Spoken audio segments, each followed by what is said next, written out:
मेरा नाम अमित है और मैं आप लोगों के लिए चैप्टर नंबर 2 जो कि है क्लास 10th का लेके आया हूँ। ठीक है, और अभी तक हम लोगों ने क्या देखा, तो अभी तक हम लोगों ने देखा कि किस तरह से एसिड क्या होता है, बेस क्या होता है और सॉल्ट क्या होता है, और कहीं ना कहीं उसकी कुछ केमिकल प्रॉपर्टीज की हम लोगों ने बात की। तो आज हम लोग स्टार्ट करने वाले हैं, तो उससे सबसे पहले हम बात करेंगे कि कॉमन, ठीक है ना। सबसे पहले हम बात करेंगे कि क्या चीज कॉमन है ऑल एसिड्स में या फिर किसी भी बेस में, किसी भी एसिड्स में, ठीक है, किसी भी बेस में क्या चीज कॉमन है। ठीक, तो इस बात का जवाब देने के लिए आप को जो भी एसिड के केमिकल फॉर्मूला पता है आपको लिख दें। जैसे कि मैं लिख के दिखाता हूं आपको। एक होता है HCl, एक H2SO4, दूसरा ले लिया हमने HNO3। ठीक, hydrochloric acid, sulphuric acid, nitric acid. ठीक, दूसरी तरफ हम बेस के लिख देते हैं इसी तरह से। बेस के हमने ले लिए जैसे कि NaOH, दूसरा ले लिया हमने KOH। ठीक है, तीसरा हमने ले लिया जो कि हम ले लेते हैं CaOH का होल ट्वाइस। ठीक है, ये हमने कुछ एग्जांपल लिए हैं, कुछ एसिड्स के, कुछ बेस के, उनके कुछ केमिकल फॉर्मूले लिखे हैं। ठीक है, अगर मैं आपसे पूछता हूं, बताइए ऐसा कौन सा एटम आपको इन सभी के सभी एसिड्स में कॉमन नजर आ रहा है, जो इन सभी में कॉमन हो, वो कौन सा एटम है। ठीक है, या वो कौन से element of atom, element atom. ठीक है, तो आप सब यही कहेंगे कि वो यही है। अगर मैं गलत नहीं हूं तो ऑब्वियस सी बात है यही वो चीज है जो इन सब में मुझे कॉमन नजर आ रही है ना। ठीक, इसी टाइप से अगर मैं कहूं कि इसमें क्या चीज आपको कॉमन नजर आ रही है, तो आप कहेंगे कि सर OH है ना। तो इस टाइप से हम क्या बता सकते हैं, हम ये कह सकते हैं कि बेस में क्या कॉमन होता है, हाइड्रोक्साइड। OH को हम पढ़ते हैं हाइड्रोक्साइड और H को पढ़ते हैं हम लोग हाइड्रोजन। ठीक है, चलिए अब हमें ये पता चल गया कि किसी भी एसिड में या किसी भी बेस में क्या चीज कॉमन है। ठीक, इसका आंसर जो था इस तरीके से भी समझ सकते हैं, या हम केमिकल रिएक्शन से भी इस बात को समझ सकते हैं। जैसे कि हमने पढ़ा है कि किसी भी एसिड में अगर इन सभी का रिएक्शन जो है मेटल के साथ करवाया जाए, ठीक है ना, मान लीजिए इन सभी का, ये जितने भी एसिड है इनका रिएक्शन मैंने जो है किसी मेटल के साथ करवा दिया, तो ये सभी के सभी H और हाइड्रोजन गैस का फॉर्मेशन करेंगे, और ये जो हाइड्रोजन गैस है वो सभी में हमें कॉमन देखने को मिलेगी। ठीक है ना, और यकीन नहीं तो आप देख सकते हैं चीज। ठीक है, चलिए अब हमने कॉमन समझ लिया ना, दूसरी चीज समझते हैं। अब ये जितने भी एसिड और बेस होते हैं, हम अपने प्रैक्टिकल लाइफ में ये किस फॉर्म में होते हैं, तो जनरली इसे हम लिक्विड फॉर्म में, यानी कि मैं कहूं यानी कि ये एक्वस फॉर्म में हम इस्तेमाल करते हैं। ठीक है ना, ठीक है, या तो डाइल्यूट या कंसंट्रेटेड, ठीक है, दो ही फॉर्म होते हैं। ठीक, इसमें हम इसका इस्तेमाल करते हैं। तो अब हमने ये तो पता लग गया कि एसिड में H है, यानी कि H वो चीज है जो इसको एसिड को एसिडिक नेचर बनाती है, और बेस में जो कॉमन है वो क्या है, वो OH है, यानी कि हाइड्रोक्साइड है, जो बेस को क्या बनाती है, बेसिक नेचर प्रोवाइड करती है। ठीक है ना, अब जो सेकंड पॉइंट है वो आप ये समझिए, सेकंड पॉइंट वो है, ये है बेटा कि ये जो हाइड्रोजन होता है एसिड में कैसा होता है, आयन की फॉर्म में होता है। किस फॉर्म में होता है, H आयन की फॉर्म में होता है।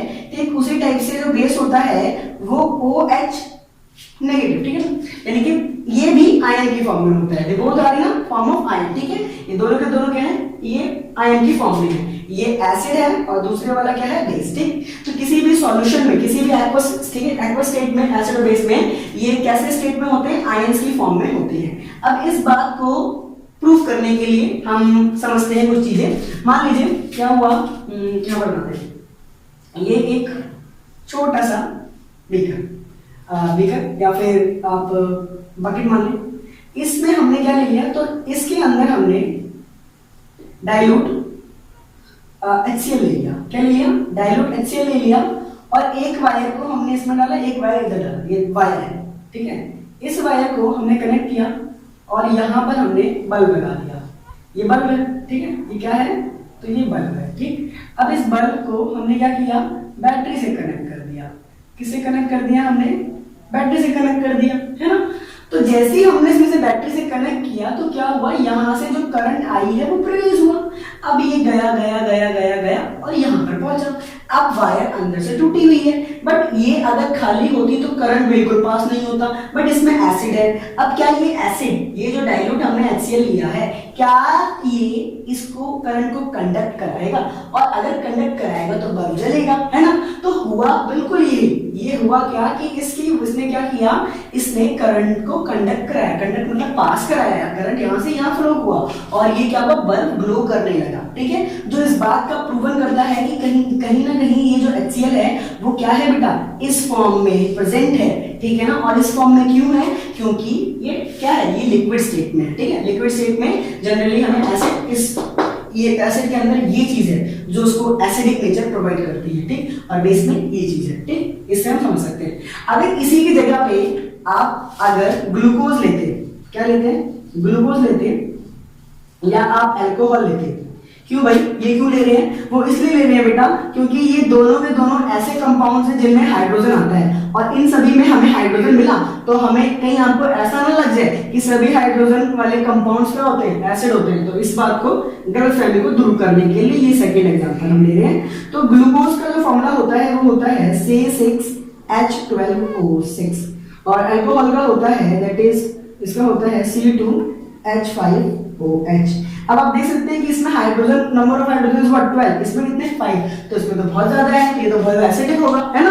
तो यही सेम चीज हमने पहले यहाँ पर HCl डाला था, यही चीज हमने सेम इसमें ये डाली, और फिर से हमने कोशिश करवाई कि बल्ब जलेगा नहीं जलेगा, तो हमने क्या देखा कि इसमें बल्ब ग्लो नहीं हुआ, जो कि इस बात को प्रूव करता है कि ये हाइड्रोजन आयंस को डिसोशिएट नहीं करता, जिसकी वजह से ये एसिडिक नेचर नहीं है, यानी कि ये एसिड नहीं है। ठीक, तो यहाँ से एक बात और समझ में आएगी क्या, कि जरूरी नहीं है कि जिनके पास हाइड्रोजन हो वो एसिड हो। ठीक है, इनकी जनरल जो रिप्रेजेंटेशन है वो अगर आपको याद हो तो वो पता होना चाहिए आपको, वो आगे आपने नहीं देखा तो फर्स्ट पार्ट में मैंने उसको समझाया है। ठीक, चलिए अब आगे बात करते हैं। अगली जो बात है वो इस बात को प्रूफ करेगी बेटा कि ये जो H आयन है, हमने यहाँ समझा कि किसी भी एक्वस स्टेट में या लिक्विड स्टेट में जो हम एसिड इस्तेमाल करते हैं या बेस इस्तेमाल करते हैं, दोनों आयंस की फॉर्म में होती हैं। अब ठीक है, ये तो हमने प्रूफ कर दिया। नाउ सेकंड पॉइंट हम यहाँ पर ये समझेंगे, अब जो मैं समझाऊंगा वो आपको, कि यही चीज है वो जिसकी वजह से ये एसिडिक या बेसिक नेचर शो करते हैं। किसकी वजह से, इन आयंस की वजह से। ठीक है, तो इसके लिए भी हम एग्जांपल, एक एक्टिविटी लेते हैं। ठीक है, एक हमने बीकर ले लिया, ये बीकर ले लिया, इस बीकर में हमने नमक ले लिया, क्या ले लिया, नमक, दैट इज NaCl। ठीक है, बहुत सारे हमने इसमें नमक मिलाया और इसमें हमने एक एसिड मिलाया, एक इसमें हमने एसिड मिक्स कर दिया। हमने एसिड कौन सा लिया, तो हमने एसिड ले लिया H2SO4। ठीक है, हमने एसिड लिया, इसमें नमक मिला, इसमें नमक डाल दिया, तो दोनों के बीच में क्या हुआ, एक रिएक्शन हुआ, और इस रिएक्शन से ना गैस फॉर्म, एक गैस रिलीज हुई। आपको पता है ये गैस कौन सी है, तो ये गैस कौन सी है, तो ये मैं आपको बताता हूँ। जनरली सबसे पहले यहाँ रिएक्शन कौन सी है ये समझते हैं। तो ये एक एसिड, ठीक है, ये एक कंपाउंड, ये भी एक कंपाउंड, तो इन दोनों डिफरेंट कंपाउंड्स में एक डिस्प्लेसमेंट रिएक्शन हुआ। ठीक है, और हुआ क्या, तो देखो इसमें यहाँ पर ये हुआ, दैट इज NaCl में जब H2SO4 के साथ रिएक्शन हुआ, ठीक है ना, इसे हम बैलेंस नहीं करेंगे, बैलेंस आप खुद करेंगे। ठीक, तो देखिए क्या बना इसमें Na2SO4 यानी sodium sulphate, it is a salt है ये। नाउ सेकंड चीज क्या बनी, इसमें HCl बनी, क्या बनी, HCl, जो कि एक गैस है। ठीक है, क्या है ये, गैस। ठीक है, ये गैस का सिंबल, तो ये गैस है, तो इसमें से गैस रिलीज हुई, यानी कि ये जो गैस है ये कौन सी है, ये एक हाइड्रोक्लोरिक गैस है। तो अब हुआ क्या, इस गैस को चेक करने के लिए, अब ये एसिड है, ये तो हमें पता लग गया है ना, ये जो है वो क्या है, इसको रफ कर देते हैं, ये क्या है, ये एसिड है, यानी कि अब हुआ क्या कि इसमें से जो गैस रिलीज हो रही है, ये गैस एक HCl है, यानी कि एक एसिडिक गैस है, एसिडिक गैस है ना। तो ये है कैसा, तो ये भाई ड्राई है, ये तो आपको पता है, ये कैसा है, ड्राई है, लिक्विड में तो नहीं है ना। तो अब हमने क्या किया, इसके पास ना हमने लिटमस पेपर लेके गए, क्या लेके गए, हम लिटमस पेपर लेके गए। अब लिटमस पेपर हमने जो कौन सा लिया है, तो हमने ड्राई लिया है, सूखा लिया है लिटमस पेपर। ठीक है, अब हमने क्या देखा कि एसिड का एक नेचर होता है, नेचर क्या होता है कि वो किसी भी ब्लू लिटमस पेपर को रेड में चेंज कर देता है, जो इस बात को इंडिकेट करता है कि वो क्या है, मतलब उसमें वो एक एसिड है। ठीक है, इस बात को प्रूव करता है। तो जब हम इसके पास लेके गए, तो जब इसके दोनों जब कांटेक्ट में आए जब, ठीक है ना, तो इनके बीच में चेंज नहीं हुआ, यानी इसका ये चेंज नहीं हुआ। तो हमने क्या कहा, भाई ये तो एसिड है पर ये कलर को चेंज नहीं कर रहा, तो ये एसिड कैसे हुआ, है ना। तो अब हमने क्या किया कि हमने ड्राई की जगह पे क्या किया, वेट लिया, क्या लिया, वेट लेने से क्या हुआ कि ये जो कलर चेंज था अब हुआ, पहले नहीं हुआ बट अब हुआ। तो आखिर वेट करने से यानी गीला करने से ऐसा क्या हुआ? तो देखो बेटा, जब ये HCl कैसा था, सूखा था, जब इसमें वाटर, अब इसमें कुछ और तो है नहीं, इसमें क्या है, वाटर है, तो वाटर इन दोनों के बीच में एक रिएक्शन हुआ जिसमें H आयन और क्लोरीन, ठीक है ना, यानी और इस वाटर की वजह से इसके बीच में डिसोसिएशन हुआ और इसमें से हाइड्रोजन अलग हुआ और यही H आयन कहीं ना कहीं रिस्पॉन्सिबल है किसके लिए बेटा, एसिडिक नेचर के लिए, इस चीज के एसिडिक नेचर के लिए, ठीक है ना। कौन रिस्पॉन्सिबल है? तो ये कौन रिस्पॉन्सिबल है भाई, ये H आयन रिस्पॉन्सिबल है, ठीक है ना। बट दूसरी बात तो ये बेटा कि हम यहाँ पर बताते जरूर हैं कि H आयन होता है, बट यहाँ पर एक बात आपको समझनी है कि ऐसा है नहीं, ठीक है। एक्चुअली H आयन नहीं होता है इस तरह से, बट इसका ये दूसरा होता है। एक्चुअली होता क्या है कि जब HCl में वाटर मिलाया गया तो किसी भी एक्वस स्टेट में या मतलब लिक्विड वाले एसिड में या किसी भी, ठीक है, उसमें क्या होता है, उसमें H आयन होता है बट ये होता है हाइड्रोनियम आयन, ठीक है। H आयन, अब H आयन लिखे वो भी करेक्ट है, अब ये लिखे ये भी करेक्ट है, बट प्रैक्टिकली अगर देखा जाए तो हमें ये मिलता है, ठीक है ना। और ये भी एक आयन है, और ये कौन सा आयन है, तो इसको हम बोलते हैं हाइड्रोनियम आयन, ठीक है ना। कौन सा आयन है, ये है हाइड्रोनियम आयन। तो कहने का मतलब क्या है कि जब इसमें क्या हुआ, इसको मिक्स किया गया तो डिसोसिएशन हुआ, ठीक है ना। तो वो H आयन, ये जो H आयन था इसने वाटर के मॉलिक्यूल को कंबाइन किया और H3O आयन का फॉर्मेशन किया, और यही वो चीज है, या ये कह लें या फिर आप ये कहें बोथ से, ठीक है ना, यही कहीं ना कहीं एसिडिक नेचर के लिए क्या है, रिस्पॉन्सिबल है, ठीक है। तो ये यहाँ से आपको पॉइंट समझना था, ठीक है। आई होप आपको ये समझ में आया होगा कि क्या क्या चीज होता है क्या नहीं होता, ठीक है। अच्छा एक बात और यहाँ पर क्लियर कर देता हूँ, स्पेस नहीं है बट फिर बता दूंगा, वो बात वो ज्यादा इंपॉर्टेंट नहीं है बट थोड़ी सी इंपॉर्टेंट है।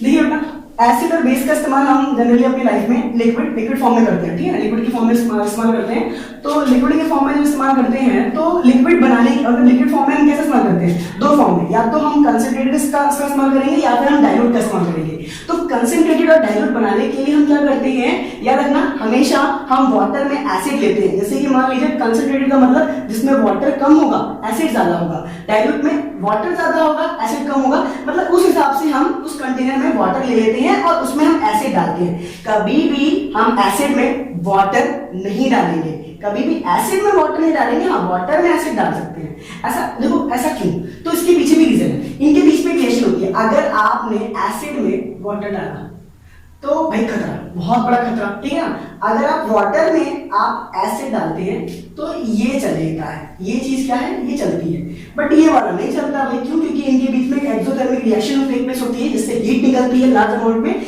जिससे आपको हानि हो सकती है, हार्म हो सकता है, ठीक है। तो इसीलिए हम ये चीज नहीं करते हैं, ठीक। आई होप आपको ये समझ में आया होगा। अब हम आपसे क्या बात करेंगे, तो अब हम लोग बात करने वाले हैं पीएच स्केल के बारे में। पीएच स्केल क्या है, तो स्केल, अब इसमें पीएच लिखा हुआ है, तो पीएच का मतलब है पावर, पीएच मतलब पोटेंस और पोटेंस का मतलब पावर, बट आप इसको ऐसे याद कर सकते हैं क्या, पीएच मतलब power of hydrogen ion, power of hydrogen ion, ठीक। पीएच मतलब पावर ऑफ हाइड्रोजन आयन, और ये एक ऐसा स्केल है जिसमें हम पावर ऑफ हाइड्रोजन को मेजर करते हैं। ये स्केल में जो वैल्यू है वो 0 से लेके 14 तक है, ठीक है ना, और बीच में 7 है, ठीक। अगर आप लेफ्ट हैंड साइड यानी कि अगर आपकी वैल्यू 0 से 7 के बीच में है और इस तरफ जा रहे हैं तो उसमें क्या होगा, H आयन इंक्रीज करेंगे। अगर आप 7 और 14 के बीच में इस तरफ बढ़ रहे हैं, अगर आप इस तरफ बढ़ रहे हैं तो H आयन क्या करेंगे, डिक्रीज करेंगे। इधर जाएंगे तो ये इंक्रीज करेंगे H आयन, इधर जाएंगे तो H आयन को करेंगे डिक्रीज करेंगे, ठीक। इस तरफ एसिडिक, इस तरफ बेसिक, ठीक। तो ये एक ऐसा स्केल है जो किसी भी सॉल्यूशन को मेजर करके बताता है कि वो कितना ज्यादा एसिडिक नेचर का है, स्ट्रॉन्ग या वीक है, या कितना ज्यादा स्ट्रॉन्ग बेस है या वीक बेस है। अगर आपके पीएच की वैल्यू 7 आती है तो इसका मतलब वो न्यूट्रल है, ठीक है, न्यूट्रल है, यानी कि ना वो एसिडिक का है ना वो बेसिक नेचर का है। अगर आपके पीएच की वैल्यू लेस देन 7 है, यानी 7 से कम है, तो इसका मतलब वो जो सॉल्यूशन है वो कैसा है, एसिडिक है, ठीक। अगर आपकी पीएच की वैल्यू ग्रेटर देन 7 है, सॉरी लेस देन 7 है तो एसिडिक है, और अगर ग्रेटर देन 7 है तो वो कैसा है बेटा, बेसिक नेचर का है। ठीक, तो ये है पीएच स्केल, जो एक यूनिवर्सल इंडिकेटर भी कह सकते हैं इसको, है ना, जो किसी भी सॉल्यूशन को मेजर करके बता सकता है कि वो कितना ज्यादा एसिडिक और कितना ज्यादा बेसिक है। और पीएच का मतलब है पावर ऑफ हाइड्रोजन आयन, यानी कि ऐसा स्केल जो पावर ऑफ हाइड्रोजन को आयन को क्या करता है, मेजर करता है। और याद रखना, अगर आप इस तरफ जाएंगे यानी कि लेफ्ट हैंड साइड जाएंगे तो आपके एच आयन डिक्रीज करेंगे, इधर जाएंगे तो एच आयन क्या करेंगे, तो इधर जाएंगे तो इंक्रीज करेंगे, और उधर राइट हैंड साइड जाएंगे तो डिक्रीज करेंगे। ठीक है, अब इसकी कुछ इंपॉर्टेंस है, वो इंपॉर्टेंस ऑलरेडी यहाँ पर मैंने लिख दी है। तो सबसे पहले जो इंपॉर्टेंस है वो है क्या, plant and animal are pH sensitive.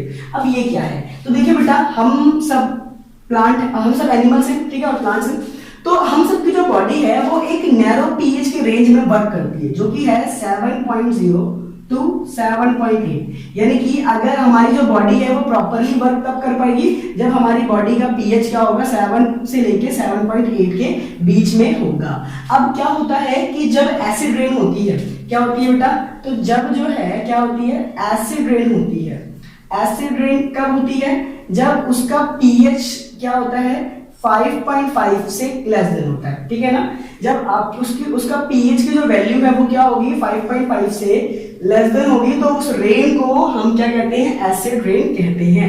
और जब ये रेन उस प्लांट और एनिमल पे पड़ती है तो उनकी बॉडी को हार्म होता है, वो प्रॉपर्ली वर्क नहीं कर पाते। और यही रेन क्या करता है, रिवर्स में, लैक में, ठीक है ना, फ्लो करता है, तो उसके एक्वाटिक एनिमल्स को भी क्या होते हैं, सर्वाइव में प्रॉब्लम होती है। अगर दूसरी बात यहाँ पर ये बेटा कि एसिड रेन फॉर्म कैसे होता है, तो एसिड रेन हम अगर बात करें तो जो हमारे नॉन मेटल ऑक्साइड होते हैं, नॉन मेटल ऑक्साइड, ठीक है, शॉर्ट फॉर्म में लिख दिया NMO, N मतलब नॉन और M मतलब मेटल, O मतलब ऑक्साइड। तो जो नॉन मेटल ऑक्साइड होते हैं जनरली वो क्या होते हैं, वो एसिडिक नेचर, यानी एक तरह से क्या होते हैं, एसिड ही होते हैं, ठीक है ना, बट ये ड्राई के फॉर्म में होते हैं। तो जब रेन गिरती है तो उसमें वाटर होता है, तो वो जब कंबाइन करते हैं तो एसिड का फॉर्मेशन करते हैं। जैसे कि अगर मैं बात करूं तो सल्फर डाइऑक्साइड, सल्फर ट्राइऑक्साइड और कार्बन डाइऑक्साइड, अगर इन सब में वाटर ऐड किया जाए, ठीक है ना, इन सब में वाटर ऐड किया जाए तो ये बनाते हैं H2SO3, ठीक है, ये वहां पर बनेगा H2SO4, sulphurous acid, sulphuric acid और कार्बोनिक एसिड। ठीक है, तो इस तरीके से एसिड का फॉर्म भी होता है। चलिए, तो यहाँ पर भी पीएच बहुत इंपॉर्टेंट करता है ना, pH of soil in a backyard. अब पीएच ऑफ सॉइल, तो देखिए बेटा, किसी भी एक प्लांट को, ठीक है ना, हेल्दी, देखो किसी भी हेल्दी प्लांट को ग्रो करने के लिए एक स्पेसिफिक पीएच की उसकी हमें पता होना चाहिए, मतलब उस मिट्टी का हमें स्पेसिफिक पीएच पता होना चाहिए, क्योंकि किसी भी मिट्टी में कोई भी प्लांट ग्रो नहीं करता, सबका अपना अपना पीएच होता है, ठीक है ना। तो उसके मुताबिक क्या होता है, हमें प्लांट को स्पेसिफिकली हमें चेक करना होता है पीएच, उस मिट्टी का पीएच कितना है, और उस हिसाब से हमें पर्टिकुलर प्लांट वहां पर ग्रो करना होता है, ठीक है ना, बहुत इंपॉर्टेंट है। ठीक, ये चीज, ठीक है, जब हम फार्मिंग करते हैं तो वहां पर भी बहुत इंपॉर्टेंट होती है। अगर हम जब फार्मिंग करते हैं तो ज्यादा एसिडिक है तो उस मिट्टी में हम बेस मिलाते हैं, और ज्यादा बेसिक है तो उसमें हम एसिड मिलाते हैं, क्योंकि हमें एवरेज कभी कभार हमें फार्मिंग में भी इस्तेमाल करना होता है। तो ये सॉइल के लिए पीएच क्या है, बहुत important. Now pH of our digestive system की जगह सेंसिटिव लिख दिया, सॉरी, यहाँ पर सिस्टम होगा डाइजेस्टिव सिस्टम, ठीक है। तो अब डाइजेस्टिव सिस्टम में क्या है बेटा, तो देखिए बेटा क्या होता है कि जब हम बहुत ज्यादा फूड खा लेते हैं, टू मच फूड कर लेते हैं, तो उसमें क्या होता है, जब मतलब कभी भी हमारी बॉडी में या हमारे स्टमक में क्या होता है, जब इनडाइजेशन प्रोसेस होती है, इनडाइजेशन का मतलब क्या, कि प्रॉपर डाइजेशन नहीं हो रहा, उस केस में हमारी बॉडी से स्टमक क्या करता है, बहुत ज्यादा एसिड प्रोड्यूस करता है, और उस ज्यादा एसिड प्रोड्यूस करने की वजह से क्या होता है, हमारे स्टमक में पेन और इरिटेशन होता है। तो उसे गेट ऑफ करने के लिए, गेट रीड करने के लिए क्या करना होता है हमें, तो गेट रिड ऑफ करने के लिए हमें क्या करना होता है कि हम ना उसमें ना बेस का इस्तेमाल करते हैं। जब हमारे स्टमक में ज्यादा एसिडिटी आ गई है तो हम क्या करेंगे, बेस। क्यों, क्योंकि हमने न्यूट्रलाइजेशन प्रोसेस पढ़ा है, और न्यूट्रलाइजेशन में यही बताया गया है कि अगर आपको एसिड और बेस मिलेंगे तो वो न्यूट्रल हो जाएंगे। तो इस केस में हम क्या करते हैं, मिल्क ऑफ मैग्नीशिया या इनो ऑब्टेन ग्रहण करते हैं, ठीक है, और हम ये इस प्रॉब्लम से सॉल्यूशन पाते हैं। ठीक, तो यहाँ पर बहुत इंपॉर्टेंट आता है। नाउ नेक्स्ट है pH change as cause of tooth decay. तो पीएच चेंज, जब हमारे माउथ का पीएच जो है बिलो 5.6 हो जाता है। अब ये कब होता है, तो मान लीजिए ठीक है, अब हमारा जो टीथ है ठीक है वो बहुत स्ट्रॉन्ग सब्सटेंस से बना है, जो कि कैल्शियम फास्फोरस से बना है, ठीक है, जिसे हम इनेमल कहते हैं। हमारा दांत जो है इनेमल से बना हुआ है, जो कि स्ट्रॉन्गेस्ट पार्ट है हमारी बॉडी का, ठीक। तो क्या होता है कि जब मान लीजिए आप कोई फूड खा रहे हैं ठीक है, और वो फूड आपके दांतों में रह गया, लेफ्ट बचा हुआ रह गया, तो उस केस में क्या होता है कि हमारे पीएच, हमारे माउथ का पीएच क्या होता है, कम हो जाता है 5.6 से, और हमारे माउथ में बैक्टीरिया होता है, तो जो डिग्रेडेशन ऑफ हमारे टीथ करता है, जिससे क्या होता है हमें टूथ डिके की प्रॉब्लम होती है, ठीक है ना। तो उस केस में क्या करते हैं हम, अब 5.6 में मतलब क्या है, इसका मतलब 5.7 से कम है, यानी एसिडिक हो गया। तो उस केस में क्या करते हैं, टूथपेस्ट करते हैं, जो हमें इस प्रॉब्लम से उभारता है, ठीक है ना, हमारे दांतों को सेफ करता है, ठीक। तो ऐसा क्यों, क्योंकि वो एज अ बेसिक होता है, टूथपेस्ट कैसा होता है, एज अ बेसिक नेचर का होता है, ठीक। तो यहाँ पर बहुत इंपॉर्टेंट है। Now self defined by plant and animal. बहुत सारे प्लांट्स और बहुत सारे एनिमल, जैसे कि एनिमल्स में बी वगैरह हो गई, प्लांट में कोई कैसकटा हो गया, कुछ इस टाइप का, ठीक है ना। तो वो क्या करते हैं, वो अपने आप को सर्वाइव करने के लिए वो डंक करते हैं, डंक मतलब मार के मतलब काटते हैं, ठीक है। तो उससे क्या होता है, उनके उससे हमें जब वो कट करते हैं हमारी बॉडी में किसी पार्ट पे, तो वहां पर हमें इरिटेशन और पेन होता है। तो वो उसमें क्यों होता है, क्योंकि उनके डंक में कहीं ना कहीं एसिड था, लाइक जैसे मिथाइल एसिड था, ठीक है। तो उस केस में भी क्या करते हैं, उसमें बेस रगड़ते हैं, ठीक है, बेस टच लगाते हैं, जिससे क्या करते हैं उस प्रॉब्लम से ठीक हो जाते हैं, ठीक। तो it's all about pH scale और पीएच की इंपॉर्टेंस के बारे में। अब हम लोग क्या बात करने वाले हैं, तो अब हम आगे बात करेंगे जिसमें हम देखेंगे केमिकल्स फ्रॉम कॉमन सॉल्ट्स, कि किस टाइप से हम कॉमन सॉल्ट जिसका हम अपनी डेली लाइफ में रोज इस्तेमाल करते हैं, उससे हम कौन कौन से केमिकल्स बना सकते हैं। इस वाले टॉपिक में हम यही समझेंगे, उनकी रिएक्शंस को देखेंगे, उनकी यूजेस को हम बात करेंगे। चलिए स्टार्ट करते हैं। तो सबसे पहले हम बात करेंगे ब्राइन की। किसकी बात करेंगे, हम लोग बात करेंगे किसकी, ब्राइन की बात करेंगे। तो ब्राइन क्या है, तो ब्राइन एक कॉमन नेम है और इसका साइंटिफिक नेम है सोडियम हाइड्रोक्साइड। सोडियम हाइड्रोक्साइड को ब्राइन कहते हैं, ठीक। इसका ये एक टाइप का केमिकल है, और ये केमिकल कैसे ऑब्टेन हुआ है, तो ये केमिकल हमने कॉमन सॉल्ट NaCl से, बहुत सारी चीज जितने भी केमिकल्स हम यहाँ पर देखने वाले हैं उसमें हमने NaCl का ही इस्तेमाल करके ये सारी रिएक्शन करवाई है, यानी कि NaCl एक रॉ मटेरियल है। तो NaCl और वाटर को जब मिक्सअप किया गया, ठीक है, तो एक एक्वस सॉल्यूशन तैयार हुआ। उस एक्वस सॉल्यूशन में जब हमने इलेक्ट्रिसिटी को पास किया तो उसमें सोडियम हाइड्रोक्साइड, क्लोरीन गैस और हाइड्रोजन गैस का फॉर्मेशन हुआ, ठीक है ना। ये जो प्रोसेस यहाँ पर हुई उसे हम बोलते हैं बेटा क्लोर अल्कली प्रोसेस। क्लोर अल्कली क्यों कहते हैं, क्योंकि इसमें क्लोरीन बन रहा है, तो क्लोरीन से क्लोर आया है। अल्कली एक बेस का टाइप होता है जो वाटर सॉल्युबल होता है, और ये वही बेस है, ये अल्कली वाला बेस है, ठीक है, जो वाटर में सॉल्युबल है। तो इसीलिए इस प्रोसेस को हम बोलते हैं क्लोर अल्कली प्रोसेस, ठीक है ना। जब हमने एक्वस सॉल्यूशन में इसके, ठीक है, सोडियम कॉमन सॉल्ट यानी सोडियम क्लोराइड और वाटर के एक्वस को क्या कहते हैं, हमने जब इलेक्ट्रिसिटी पास किया तो इसमें ये प्रोडक्ट्स बने, ठीक है। तो ये वाला जो प्रोडक्ट है दैट इज NaOH, इसको हम ब्राइन कहते हैं, और ठीक है, इसमें ये दो डिफरेंट गैसेस का फॉर्मेशन हुआ, ठीक है ना। दूसरी बात इसमें आपको ध्यान रखनी है क्या, कि ब्राइन का इस्तेमाल कहाँ कहाँ होता है, तो ब्राइन का इस्तेमाल पेपर की इंडस्ट्रीज में होता है, आर्टिफिशियल मेकिंग फाइबर में इस्तेमाल होता है, ठीक है। और आर्टिफिशियल मेकिंग जो फाइबर जो हम इस्तेमाल करते हैं अपने घरों में, जिसका एग्जांपल है रेगन, उसके इस्तेमाल में भी इसका ब्राइन का इस्तेमाल होता है। सोडा और डिटर्जेंट के रूप उसको मैन्युफैक्चर करने के लिए भी हम कहीं ना कहीं बनाने में भी ब्राइन का इस्तेमाल करते हैं। तो ये उसके यूजेस थे, जिसमें बनाने के लिए हमने NaCl एक कॉमन सॉल्ट का उपयोग किया, ठीक ना। अगली जो रिएक्शन है उसमें हम बात करते हैं ब्लीचिंग पाउडर। ब्लीचिंग पाउडर का इस्तेमाल कैसे हुआ, ये जो यहां से क्लोर अल्कली प्रोसेस से जो क्लोरीन आया, जब उसका रिएक्शन हमने कैल्शियम हाइड्रोक्साइड के साथ करवाया तो इनके बीच में भी एक रिएक्शन हुआ, जिसमें एक कंपाउंड फॉर्म हुआ जिसे हम कहते हैं कैल्शियम ऑक्सीक्लोराइड, और इसी कैल्शियम ऑक्सीक्लोराइड का कॉमन नेम है ब्लीचिंग पाउडर, यानी कि आम लोग इसको इस नाम से जानते हैं, ठीक है।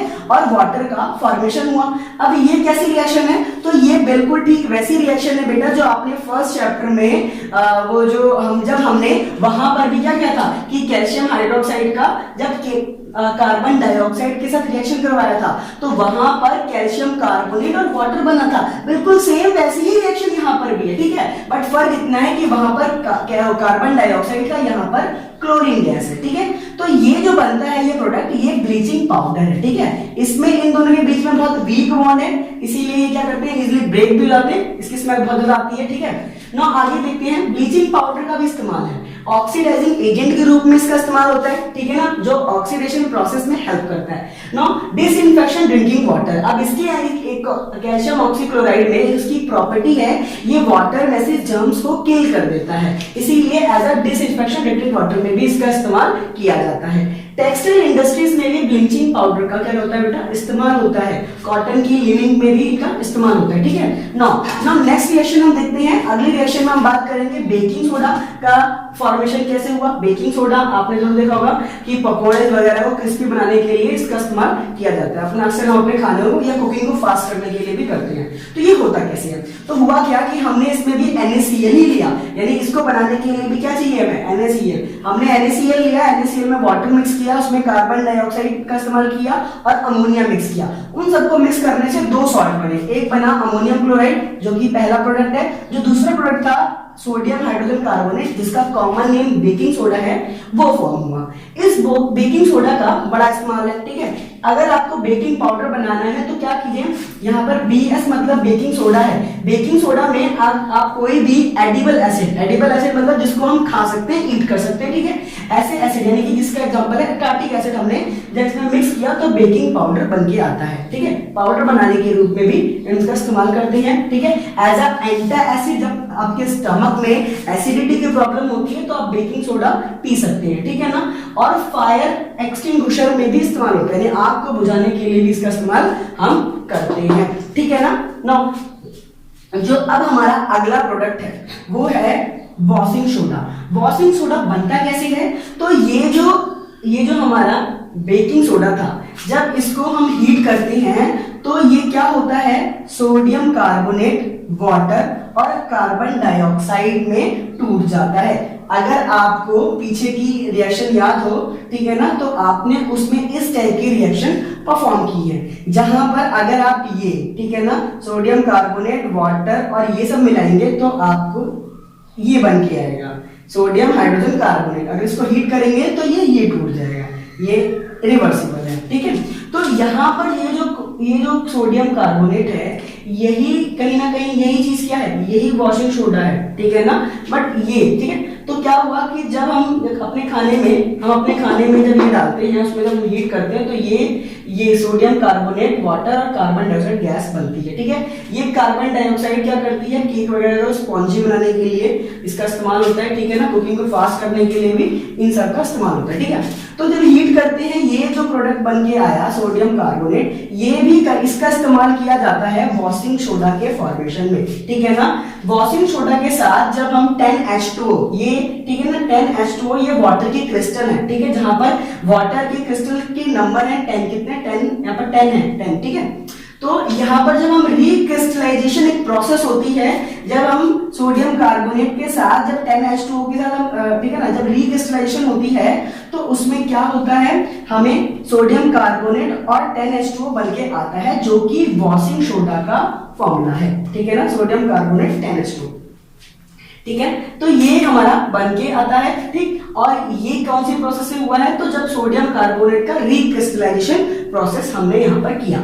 तो देखिए बेटा, रिक्रिस्टलाइजेशन क्या होता है कि जनरली जब वो क्या करता है मॉइस्चर में, ठीक है ना, जब वो मॉइस्चर में क्या करता है, वो 10 क्रिस्टल ऑफ वाटर को क्या करता है, अपने साथ अटैच करता है, ठीक है। तो ये बन के आता है, ठीक, इसी को कहते हैं रिक्रिस्टलाइजेशन। अब हुआ क्या, वॉशिंग सोडा में का इस्तेमाल कहाँ, तो इसका इस्तेमाल ग्लास, सोप, पेपर इंडस्ट्रीज, इन सब में इस्तेमाल होता है, क्लीनिंग एजेंट में इस्तेमाल होता है, removing of permanent hardness of water. अब removing of permanent of hardness of water का मतलब क्या है कि जब हार्डनेस का मतलब क्या है कि आप ना क्या कर रहे हैं, आप ना कपड़े धो रहे हैं और कपड़े धोते के बाद क्या हो रहा है कि उसमें आप बहुत सारा पानी डाल रहे हैं, डिटर्जेंट, ठीक है, और सोप का इस्तेमाल कर रहे हैं, पर उसमें से क्या हो रहा है कि उसमें ना स्कम का फॉर्मेशन नहीं हो रहा। तो स्कम का फॉर्मेशन इसलिए नहीं होता क्योंकि वो कहीं ना कहीं वाटर क्या है, हार्ड है, क्योंकि उसमें कहीं ना कहीं different type of salt present है, ठीक है। तो उसकी हार्डनेस ऑफ वाटर को भी रिमूव करने के लिए इसका इस्तेमाल होता है। चैप्टर नंबर 4 में हम इसको डील करेंगे वहां पर, तो वहां पर इसको और अच्छे से समझेंगे, ठीक है। चलिए नाउ नेक्स्ट हम बात करते हैं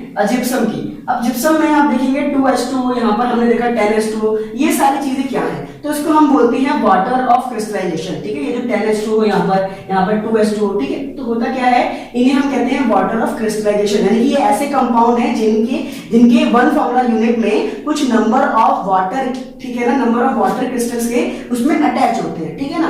तो फिक्स नंबर ऑफ, ठीक है, फिक्स, ये भी नहीं कि कुछ भी, तो फिक्स नंबर होते हैं, ठीक है, उसी में कहते हैं हम लोग क्रिस्टलाइजेशन ऑफ वाटर कहते हैं। तो जिप्सम हमारे नेचर में कुछ इस फॉर्म में पाया जाता है, जिसका फॉर्मूला होता है CaSO4+2H2O, ठीक है।